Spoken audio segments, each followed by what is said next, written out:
Bedtime Stories with Grandpa. Snow White and Rose Red. Once upon a time, a poor widow lived all alone in a tiny cottage. In front of her house was a little garden where 2 rose bushes grew, one with white roses and one with red. The widow had 2 18-year-old daughters who looked just like the rose bushes. One was named Snow White and the other Rose Red. They were the kindest and sweetest you could ever imagine. They worked hard, were never lazy, and were always cheerful. Snow White was quiet and gentle, while Rose Red loved to run through the meadows and fields, picking wildflowers and chasing butterflies. Snow White liked to stay at home, helping her mother with the chores or reading to her when there was nothing else to do. The sisters loved each other dearly. Whenever they went out together, they always held hands.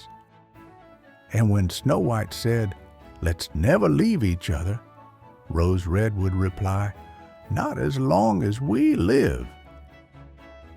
Their mother would smile and say, "Whatever one has, she must share with the other." They often wandered through the forest alone, picking red berries, but no animal ever harmed them. In fact, the creatures of the woods seemed to trust them. A little bunny would eat a cabbage leaf from their hands. A gentle deer would nibble grass beside them. A happy stag would leap by, and the birds stayed on their branches and sang the sweetest songs. No harm ever came to them. If they stayed too long and dusk found them, the friendly forest spirits always showed them a soft, mossy spot and kept watch while they slept. Their mother knew about those guardians and trusted they would be safe. One morning, after the guardian spirits had watched over them, sunrise woke the girls, and they saw a beautiful child in a glowing white robe sitting nearby. The child stood up, smiled kindly at them, but didn't say a word. Then it walked away into the forest. When the girls looked around, they saw they had slept right beside a steep hill. If they had taken just a few more steps in the dark, they might have slipped. When they told their mother, she said, "That must have been the angel who watches over good people." Snow White and Rose Red kept their little cottage so neat and clean it made anyone happy just to look inside. In summer, Rose Red took care of the house, and every morning placed a bouquet of flowers by her mother's bed, with one white rose and one red. In winter, Snow White lit the fire and hung the brass kettle on the hook. It was polished so well it shone like gold. In the evenings, when the snowflakes danced outside, their mother would say, "Go close the latch, Snow White." Then they'd all gather by the warm fire. Their mother would put on her glasses and read from a big book while the girls listened and spun thread. A soft little lamb lay beside them on the floor, and behind them sat a white dove on a perch, its head tucked gently beneath its wing. One cozy evening, as everyone sat together by the fire, there was a sudden knock at the door. It sounded like someone wanted to come in. The mother said, "Quick, Rose Red, open the door. It's probably a traveler looking for shelter." Rose Red ran over and slid the bolt back. She thought it would be a poor man, But no, a purple bear, haloed by tiny blue sparks of magic, poked his furry head through the door. Rose-Red gasped and jumped back.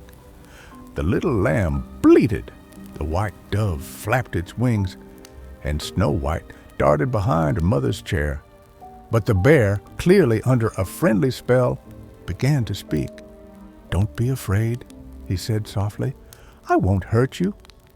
I'm very cold and just want to warm up a little." "Oh, you poor bear," said the mother kindly. "Come in and lie down by the fire, but be careful not to get too close." Then she called out, "Snow White, Rose-Red, come out. The bear means no harm."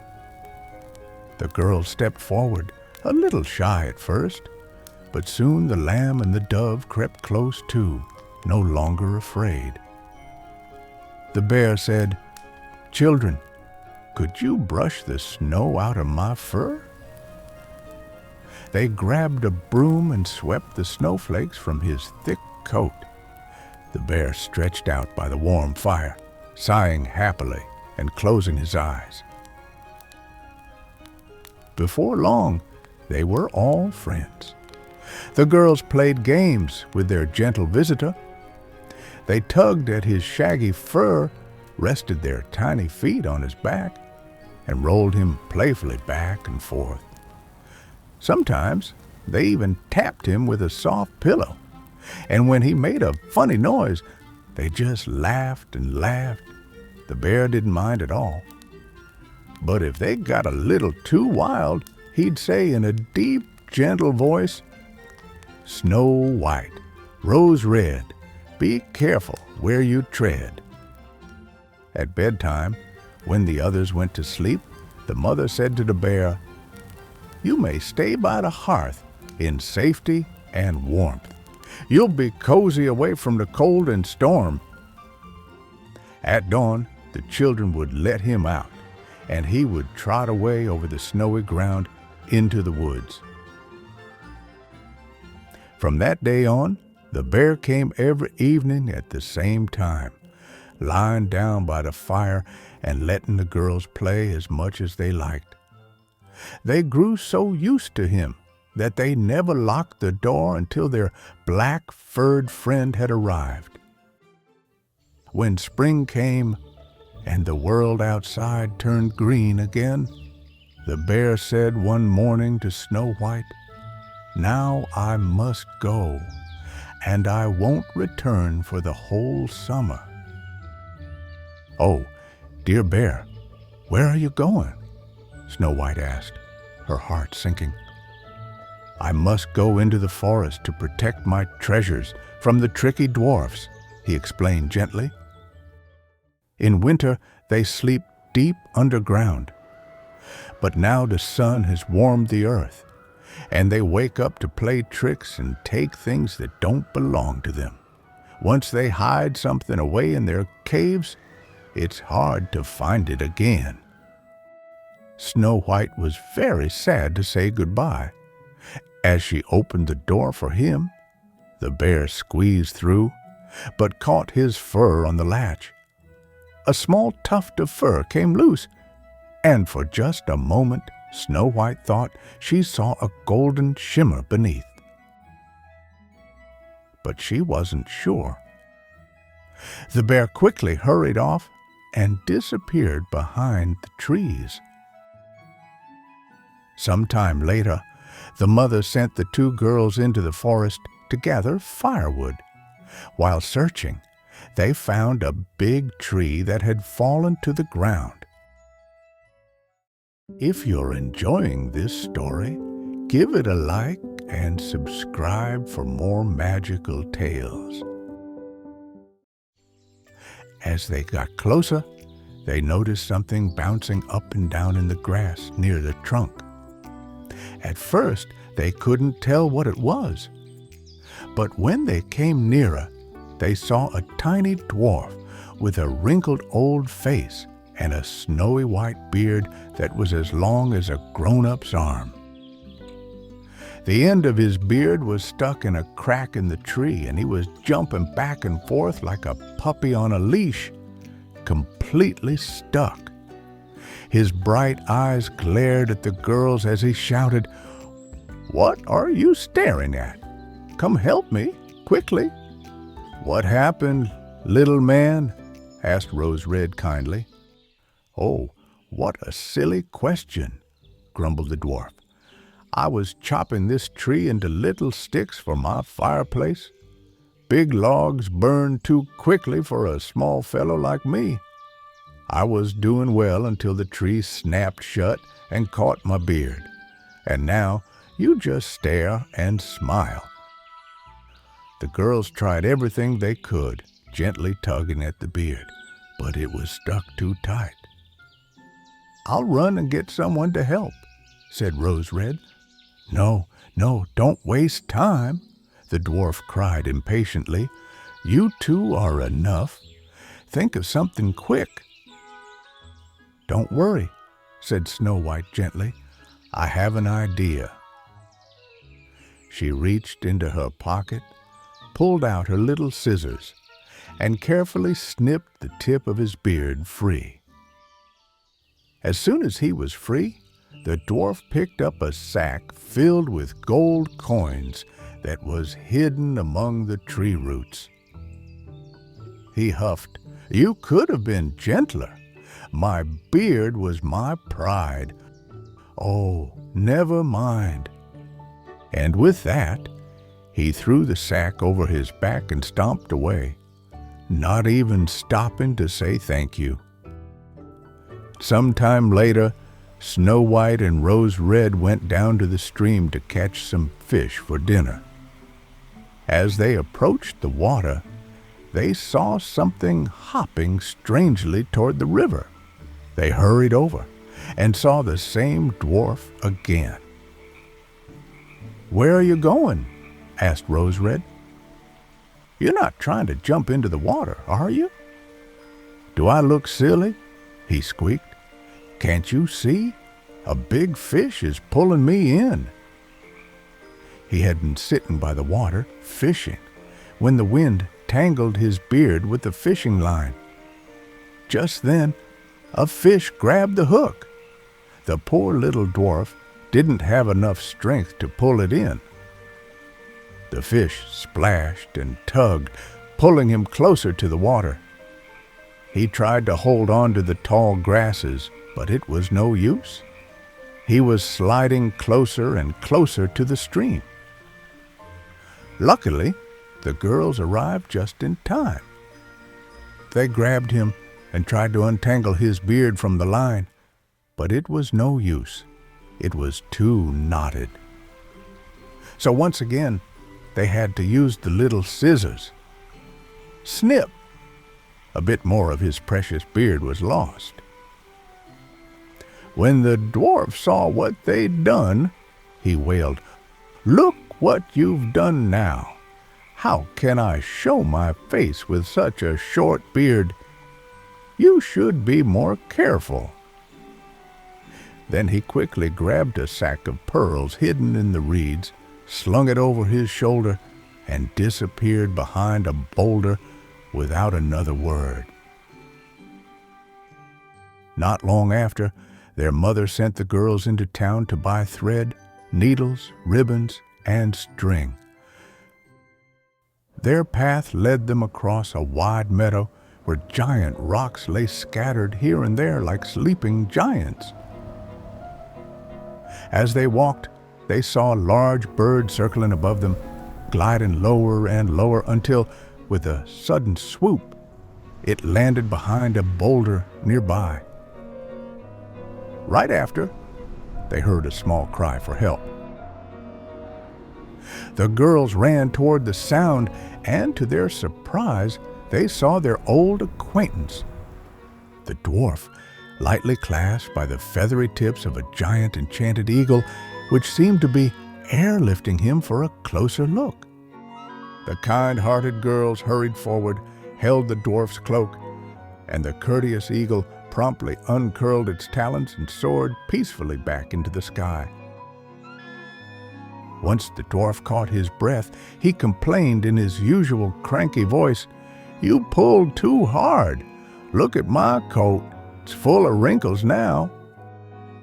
He picked up a sack full of sparkling gems, quickly vanished behind a rock, and disappeared into his cave.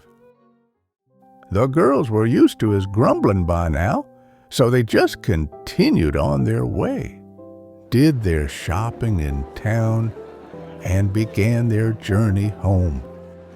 As they crossed the meadow again in the evening light, they spotted the dwarf once more. This time, he had emptied his sack of jewels onto a clean patch of grass. He clearly hadn't expected anyone to come by so late. The setting sun glowed on the glittering gems, making them shine in every color of the rainbow. The girls stopped in wonder, admiring the sparkling treasure. "What are you looking at?" the dwarf shouted. His face turned bright red with anger. He opened his mouth to scold them further, but then a deep growl echoed through the forest. A familiar bear came walking gently out from the trees. The dwarf jumped up in fright. He tried to run away, but the bear stood calmly in front of him. "Oh, Mr. Bear," the dwarf cried nervously, "don't harm me. Take all my treasures. Aren't they beautiful? Let me go. What use am I to you?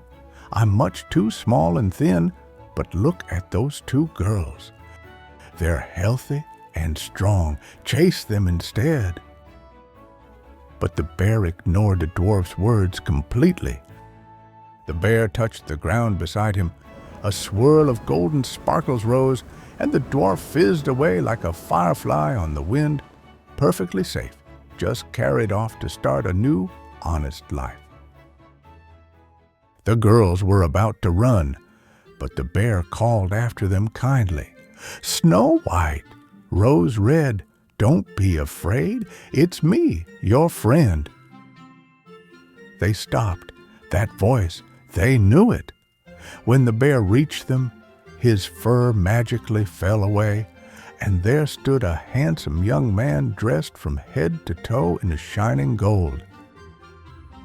"I am a prince," he said warmly.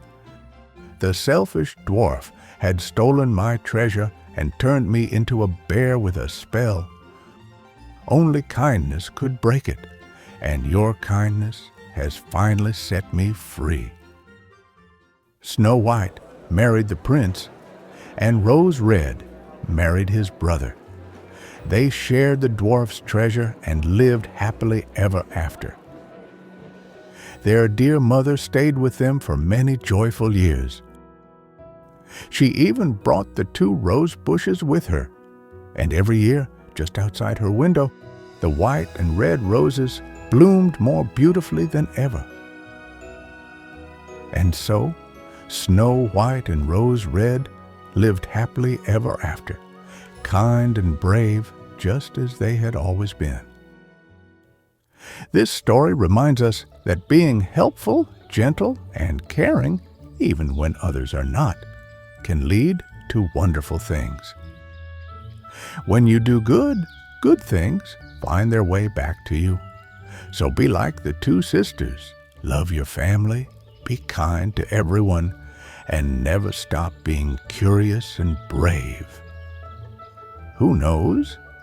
Maybe one day your kindness will turn a bear into a prince too.